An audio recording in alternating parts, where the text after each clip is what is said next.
welcome to the Great Detectives of Old Time Radio. From Boise, Idaho, this is your host, Adam Graham. In a moment, we're going to bring you this week's episode of The Big Story. But first, I do want to let you know about our other podcast. And this week, I am promoting the Great Adventurers of Old Time Radio, bringing you two great adventure stories from the golden age of radio. We are currently playing Tarzan, and this Saturday we'll begin to play Counter Spy. You can subscribe to the podcast at greatadventures.info or just search for us wherever you download your podcasts from. But now, from July 21st, 1948, here is the Big Story episode, The Lottery. The Big Story.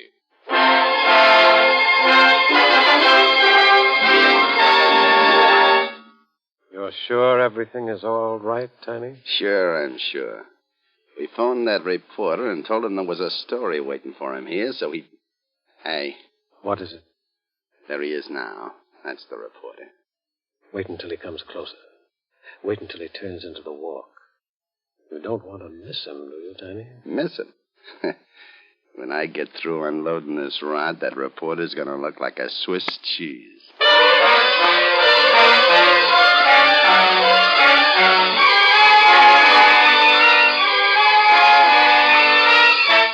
The Big Story. Here is America, its sound and its fury, its joy and its sorrow, as faithfully reported by the men and women of the great American newspapers. Atlanta, Georgia. From the pages of the Atlanta Constitution, the authentic story of a reporter who set out to clean up a lottery by gambling with his life. Tonight, to Keeler McCartney of the Atlanta Constitution goes the Pell-Mell Award for The Big Story.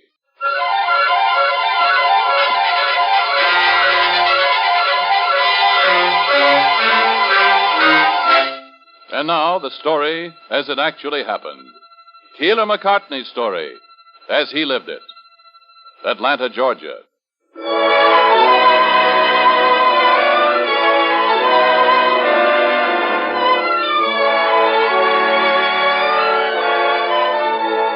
You are Keeler McCartney, police reporter for the Atlanta Constitution. You're young, conscientious, and hot. You stand in your city editor's office, listening to his dry voice briefing you on new assignment, and you wish you could dive head first into a glass of beer. When the voice stops, you melt out of the office to your own desk, your half-hearted notes clinging damply to your fingers. Hiya, Mac. Hot enough for you? Pete, if one more guy asks if it's hot enough for me, I'm going to pop him one. Yeah, it's hot enough for me. It's hot enough for a tamale. Hey, what's the matter with you? Editor toss you a lousy assignment? Mac, he says, get this. Mac, I want you to see what you can do about cleaning up the lottery racket in town. $18 million a year those racketeers are making. Enough to buy plenty of Tommy guns to bump off any reporter who's dope enough to stick his nose into that setup. How do they operate the thing? You lay a bet on the third, fourth, and fifth digits of the daily bond total in the paper. Uh-huh. Pays off 450 to 1, but the odds are 1,000 to 1 against you. How do you find out about a lottery anyhow? Place a bet. Fellow down the street from me, Joe Sampson, he gambles a lot on it. Ask him. He should be able to make contact for you. Okay, what can I lose? Nothing but a buck. Or, who knows, you might even make a killing.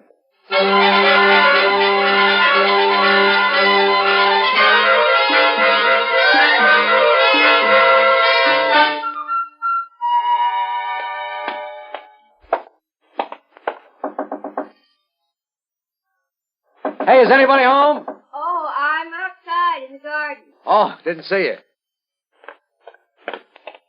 You Mrs. Sampson? That's right. You picked a pretty rugged day for weeding, didn't you? I sure did. Hot enough for you? Yeah, it is. I'm looking for Mr. Sampson. Is he in? Why, no. I wanted to ask him about placing a lottery bet. Get out of here. Oh, now, wait a minute. You don't understand. I understand enough. You're a writer, aren't you? Well, sure, I'm a reporter, but... A reporter? Yeah. Oh, I'm sorry. I thought you were one of those lottery riders that comes to see Joe all the time. What have you got against them? I wish they were all dead. Wait a minute. The lottery's against the law, sure. But what harm can it do? You really want to know that? Well, sure. Come on up on the porch where it's cooler. I owe you a glass of buttermilk for biting your head off anyhow. And after that, I'd like to tell you a story.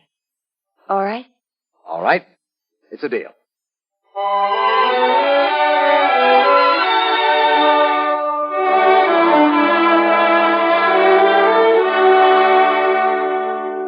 Maybe it's not much of a story, Mr. McCartney. It's the kind of thing that probably happens to a lot of people. The thing is, this time it happened to Joe and me. We were married about a year then when... Mrs. Sampson, I gotta hand it to you. I married the best-looking gal in the state and the best cook in the world. Oh, Joe. Now that am good apple pie. Sour as a banker's disposition. Oh, say, that reminds me. I put some money in our bank today. Our bank? Mm-hmm. The blue teapot on the kitchen counter. I call that our bank. Oh, the First National Sampson, huh? I put in another $3, Joe. You're saving so you can be independently wealthy? Joe, you haven't forgotten. Forgotten what? The house out on 5th Street. The white one with the blue shutters and the peach tree in the yard. Oh, what about it? Well, it's going to be ours someday. That's what about it. Just as soon as we can fill that teapot with enough $3 to buy it. You sure think in slow motion, Jeannie. I'll figure out a way to make a pile of dough fast, and we'll move into that house next year. Oh, no, Joe, no. If we just save a little bit each week, we'll have it soon enough. Oh, it's better that way, Joe. Honest. Okay, honey, have it your way. You go ahead and save the pennies in the teapot, but I'm going to see if I can throw in the dollars. Hey, how about another piece of that apple pie?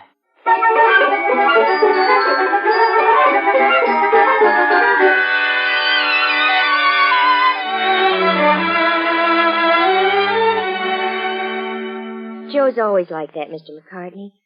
Fast. He can't wait for things. Well, like planting those flowers in the yard. Joe was swell about digging up the dirt for me, but he doesn't like the waiting for the flowers to come up. Anyhow, Joe brought me the $3 I asked for from his check every payday, and I'd go put it in the blue teapot. It got so's I'd wait for him on the porch steps every Friday. Hi, baby. Give it to me. Give what to you? The $3 for the teapot. Look, honey, I haven't got it. You haven't got it? Oh, but Joe... Listen, Jeannie, did you ever hear of the bug, the lottery? You know, you bet on the numbers and the barn total each day, and if you win, they pay you $450 to 1. Well, all we need is to hit it right just once, and we've got a down payment on the house. Oh, Joe, no. Please don't gamble. Give me the money and let me put it away in the teapot. Oh, come on, baby, be a sport. Just a few bucks, that's all. Well, what harm can it do?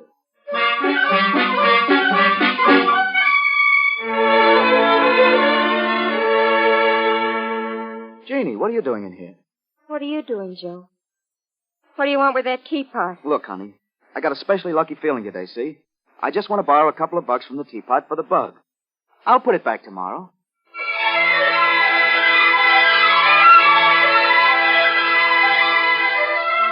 Look, Jeannie, how about sparing me a few bucks, huh?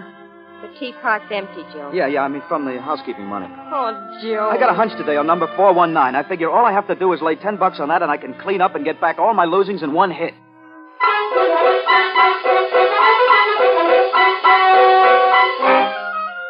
Joe, you've got to bring your check home next week. I can't pay the bills. You've got to stop gambling. How can I stop? I got to make up my losses, don't I? But... But, there ain't no buts, I tell you. I got to make dough fast, and there ain't no faster way than the bug. Oh, look, Jeannie. Don't be mad at me. I got a feeling, honey. I'm going to be lucky tomorrow.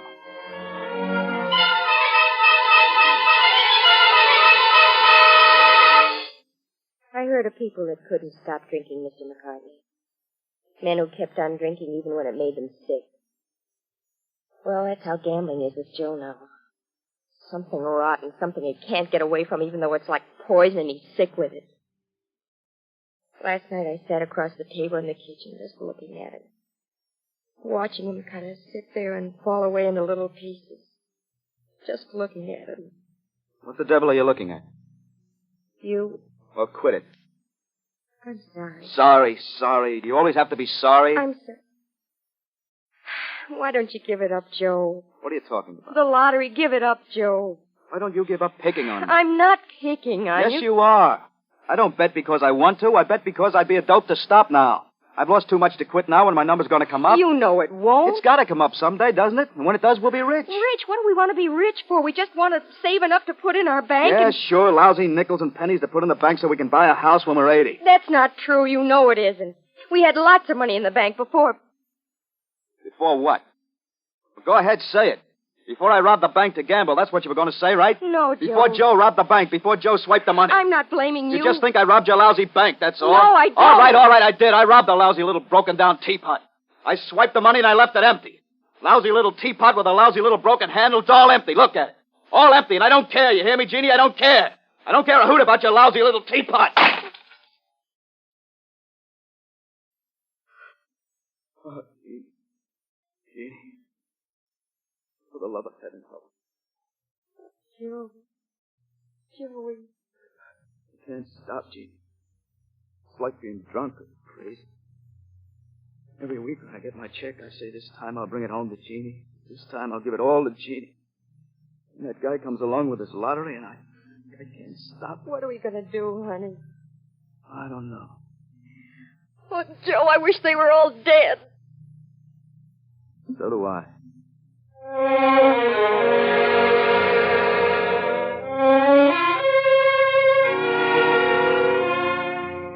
You, Keeler McCartney, feel a slow burning anger. It starts deep in your guts and rips its way up to the lump in your throat. You're suddenly ashamed because you can still hear yourself saying carelessly, The lottery? What harm can it do? and now you know. Can't anybody do anything to stop it, Mr. McCartney? I don't know. I sure don't know what one guy with a typewriter can do against thousands of guys with lottery sheets and Tommy guns, but... Well, I'm going to try.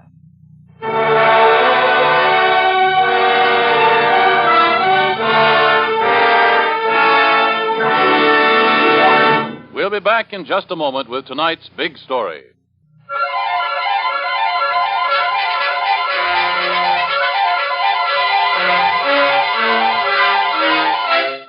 This is Cy Harris, returning you to your narrator and the big story of Keeler McCartney as he lived it and wrote it. You, Keeler McCartney, are mad. Hot and mad.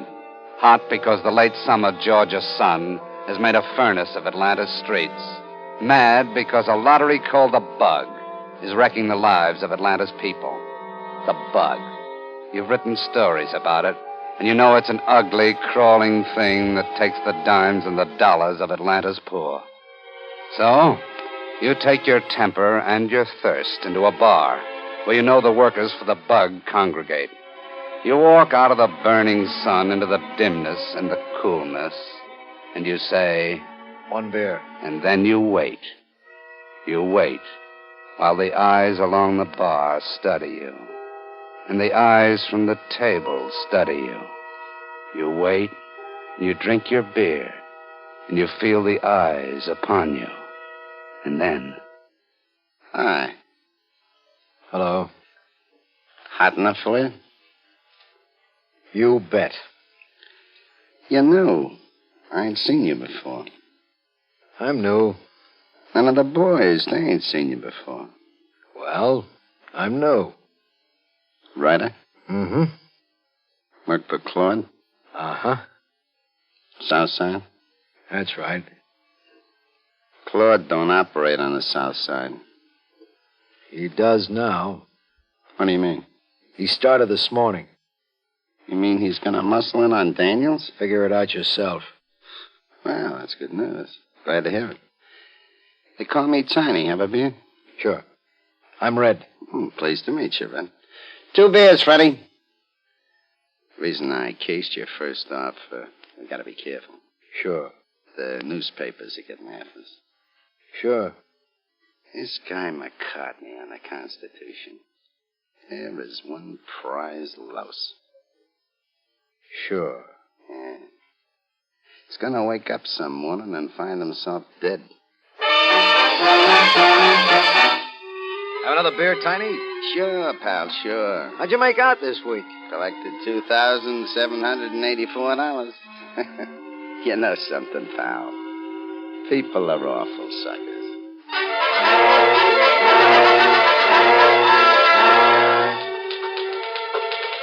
Congratulations, Mac. Those stories of yours on the bug are beginning to pay off. The cops picked up 3 lottery bosses again yesterday. They're only the little guys, Pete. We have to get the big ones. The biggest one. Well, go to it. Sure. Trouble is, I don't know who he is.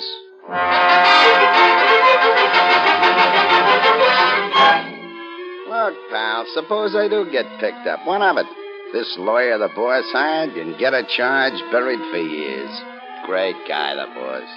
I never met him. Great guy. Never comes around here, does he? The boss? In a crumb joint like this? Don't be funny. Dan Hurlbut is a gentleman.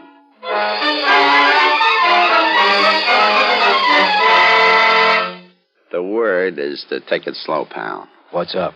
Well, this lousy reporter, this McCartney on the Constitution, he's found out Dan Hurlbut's the boss. Dan says we got...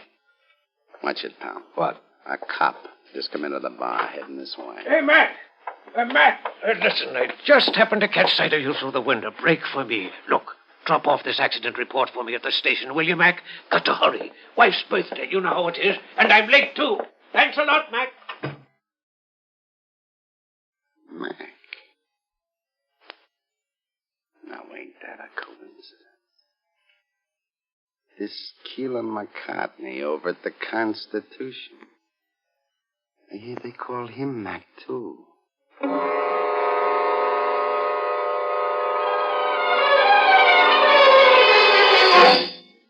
That's it. He knows. They all know. A sudden, ugly silence falls over the bar, and all those eyes turn toward you again. All those ugly, pig-like eyes. You stand up. You put a hand into your hip pocket. Your back towards the door. Slowly, slowly, keeping a steady watch on Tiny and his pals.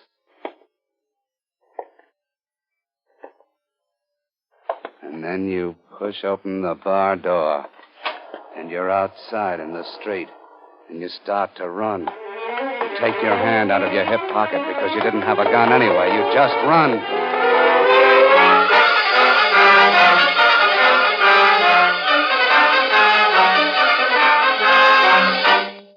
Just how much do you think this McCartney person knows about us, Tiny? Well, you know how it is, Mr. Hurlbut. Some of the boys ain't careful like me. Some of the boys get a little liquored up and they talk too much. In other words, Tiny, it might be advisable to liquidate this reporter? Like you say, Mr. Hurlbut, liquidate. If we could figure out some way to entice him to the Yellow House. Do you think we could entice McCartney to the Yellow House, Tiny? Sure, I'll have Blanche call him with a phony story. Just tell me when you want him, Mr. Hurlbut. Just tell me when.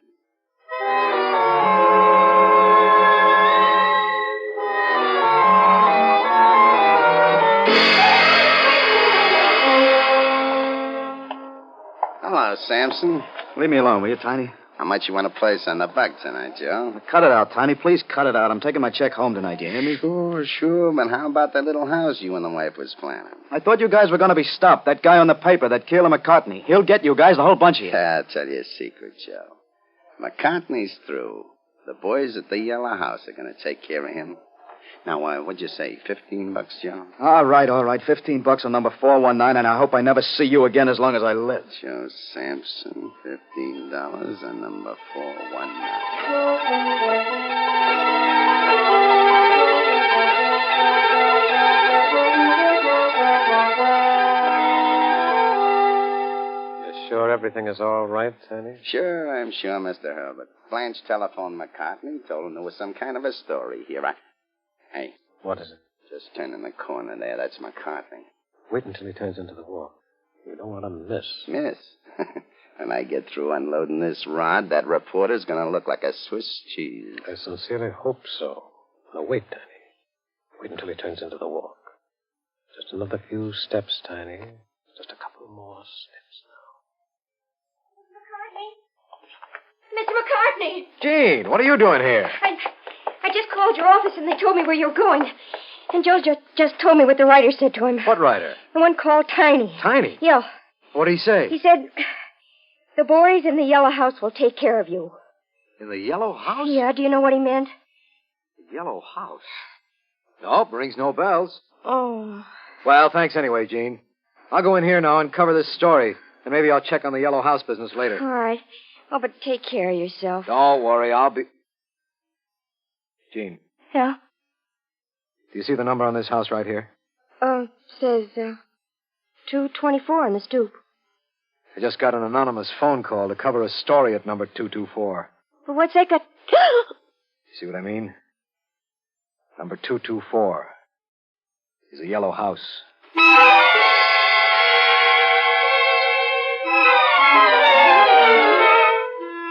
Well, can you tie that? He beat it. Well, Tiny, that's the second time you've failed me. Me, Mr. Hubbard? You, Tiny. I found out it was you who talked too much and started all this difficulty. And now you've bungled an opportunity to rectify your mistake. Tiny, much as I regret the necessity, you are through.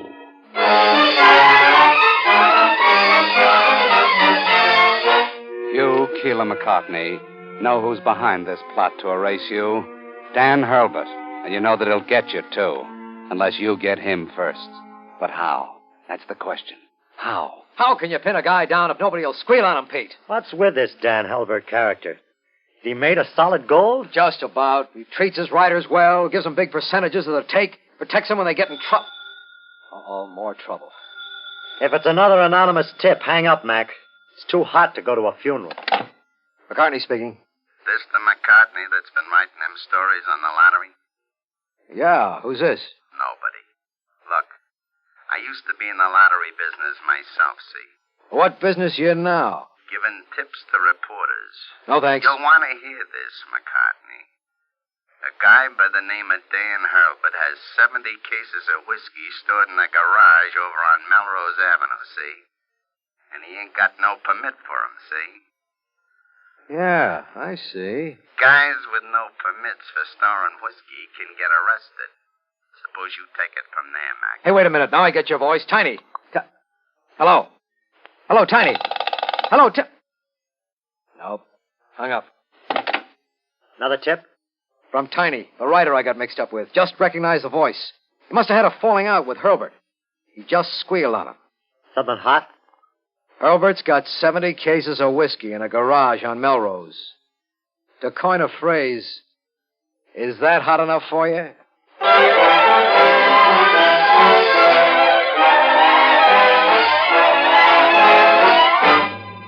It's hot enough for anyone, including the police. Dan Hurlbut is arrested for storing whiskey without a permit. Then the police begin their relentless questioning and finally secure the 3-page confession which wipes up what's left of the lottery racket in Atlanta. And then one afternoon, you take a stroll out to see your old friends, the Sampsons. Hi, Jeannie. Still at the Weeding? Yeah, place is a mess. Want some buttermilk? I could be persuaded. Joe home? Oh, not yet. He stopped by to get his paycheck. I bought a new teapot today. And well, here's its chief depositor now. Oh. Hi, Joe. Hi, Mac. Good to see you. Hello, baby. How about a kiss, huh? Give it to me. What? For $3 for the bank. You settle for 2? Joe Sampson, you... Now, take it easy, honey. I saw these flowers downtown, and I thought they'd, well, kind of brighten up the place while those ones you planted take their own sweet time blooming. Oh, Joe, you big lug. And then, well, I had to stop and get Mac here a couple of cigars to say thanks. Didn't I?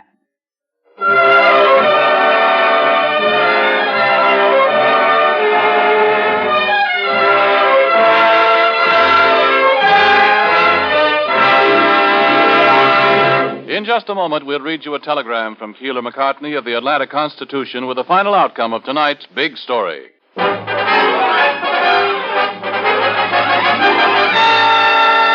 Now we read you that telegram from Keeler McCartney of the Atlanta Constitution. Previously unable to get any evidence against lottery boss in tonight's big story, arresting him on a liquor charge was the only way to legally hold him.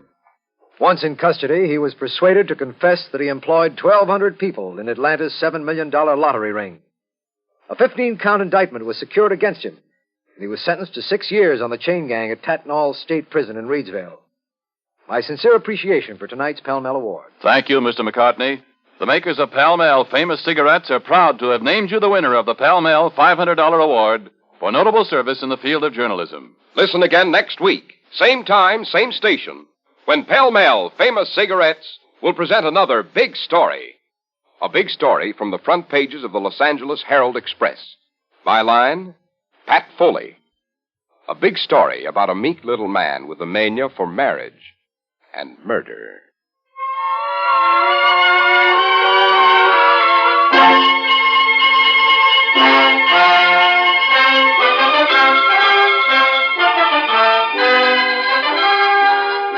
The Big Story is produced by Bernard J. Proctor, with music by Vladimir Zelinsky.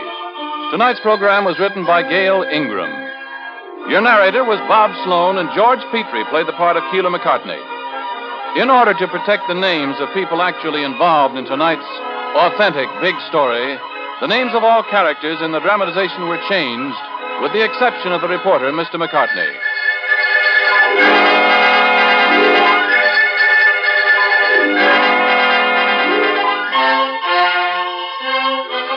This is Ernest Chappell speaking for the makers of Pall Mall Famous Cigarettes.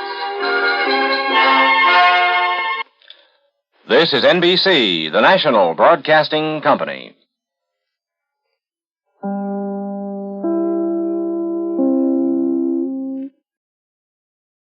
Welcome back. Well, starred along with Mr. Petrie in this week's episode was James Van Dyke, Ted DeCorsia, James Monks, Mercedes McCambridge, and John Sylvester.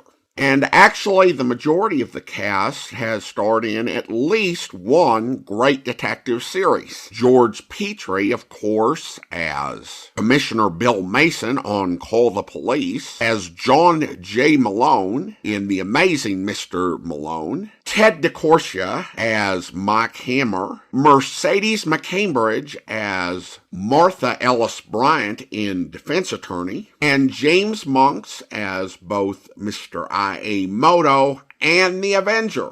The stories behind the Big Story website essentially confirms the truth of the basic story by Mr. McCartney, and I went ahead and took a look through newspapers.com at some of the original stories in the Atlanta Journal-Constitution. And according to one of McCartney's later stories, he did an article in 1945, which was kind of a victory lap article in 1945, pointing out that the racket had dried up with the conviction of the leaders and a lot of small fries.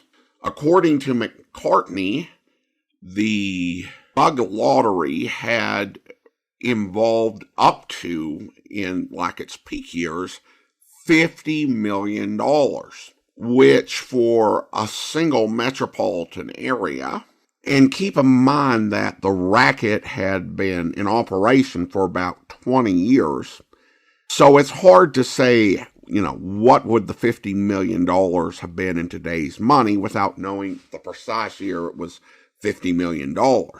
But Fulton County during this period had somewhere between 250,000 and 400,000 people, and that would be in the hundreds of millions of dollars in today's money. So this was a major racket that the newspapers were really able to build towards an effort that ultimately dismantled them. Now, the stories behind the Big Story website notes that McCartney continued to work at the paper until the 1970s and passed away in 1994. And there is a box of his correspondence at Emory University.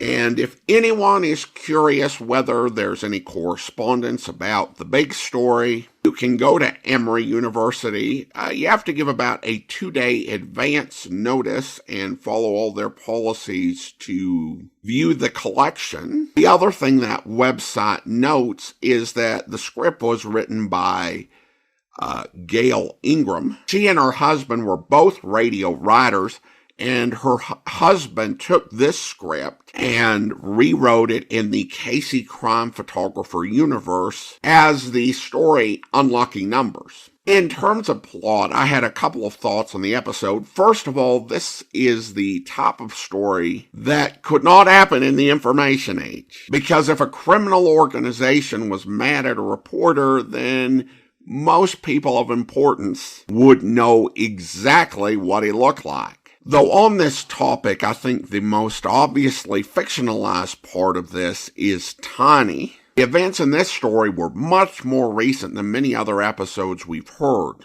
And if you lightly fictionalize aspects of how he got his information, it would probably have put his informants at risk. So we just have one guy who couldn't shut up and had just to tell everybody about everything. Let me go ahead and tell this one random gambler about our planned murder. Though I guess in terms of having a big mouth, that one policeman who ran in and blew McCartney's cover, he deserves an entry. Although I think Tiny's guess was a bit of a leap. I mean, Mac was a very popular nickname for Scottish people.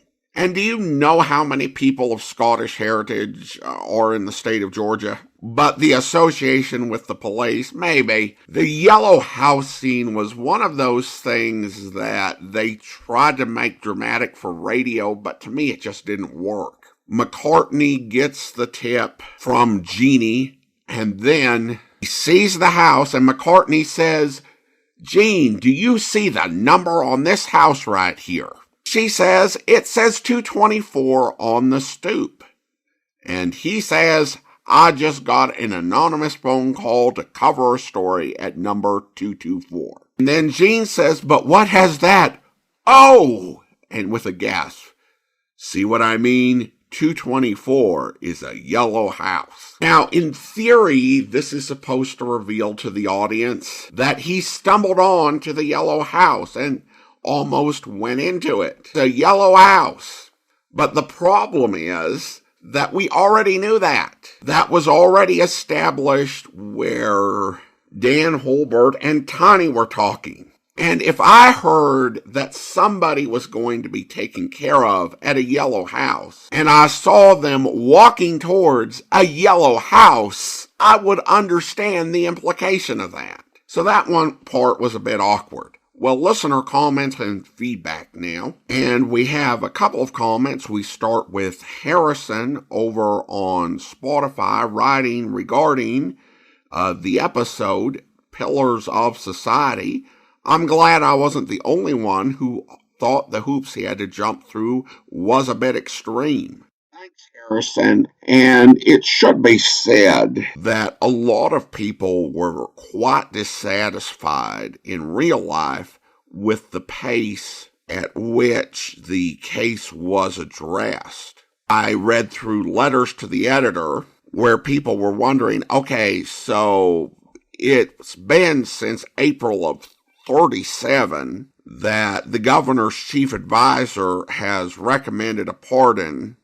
Why is this taking so long? And Governor Davey was an incumbent administration, had a lot of problems. He got ousted in the primary by a reform candidate. I don't think that the pardon issue was at the forefront, but there was a great sense of idea that governor's integrity was in question, and it would be a risk to his Democratic Party if he were to be nominated. Although the reform candidate who defeated Governor Davey also lost in the fall. Mechanic 66 writes, "Seems like a young thief would start with a candy store and progress to grand theft auto when older, not the other way around. Well, some people have to be contrary." And then over on YouTube, regarding the episode Manhunt in Manhattan, Betsy writes, "Good episode, thank you. The algorithm is making it harder to find you, but I persevere."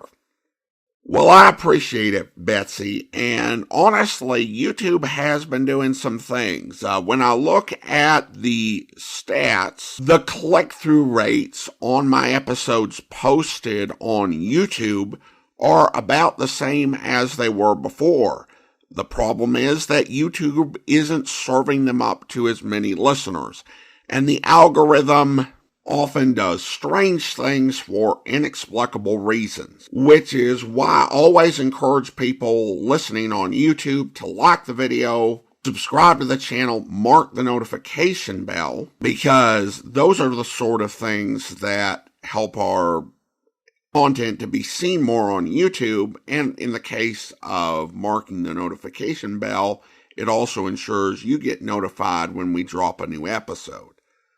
Well, now it's time to thank our Patreon supporter of the day, and I want to thank Splanator, Patreon supporter since September 2020, currently supporting the podcast at the Shamus level of $4 or more per month. Thanks so much for your support, Splanator. And that will do it for today. If you're enjoying the podcast, please follow us using your favorite podcast software, and be sure to rate and review the podcast wherever you download it from. We'll be back next Tuesday with another episode of The Big Story, but join us back here tomorrow for Broadway's My Beat, where... This lady, Danny, she wanders in off the street, says she's looking for help. She saw the police I'm light. lost, please. I want to go home. Take me home, someone. Don't be frightened, we'll... I hate it. It's ugly and dirty. And they laugh at a woman when she... All I wanted was to make friends. I bought new things, paid their way. Why? I shouldn't have to pay for things. Back home, they say... Where is your home, miss? They say that's Mrs. Price. That Elizabeth. She's a deep one, more than meets the eye. You could light marsh fires with Elizabeth. Where do they say that, Mrs. Price? In Vermont. In the village when I walk down Main Street to shop. Put in provisions. I hear their whispers so loud. You'll be all right, lady. You are now in Danny Clover's hands, and for an out-of-towner, lost, unhappy... Please. What's the matter? My heart is not strong. Bill? Capsule must first get it. Sure. Quickly. Water, Gina, quick. Roger, we'll go. Your purse, Mrs. Price. Give it to me. Don't hold on so tight. That's it. Let me open it for you. Please? Yes. Give them to me. Here. Thank you. What is she ordered, Danny? Well, give it to her, Gina. Huh? Oh, sure. Sorry, Mrs. Price. Here.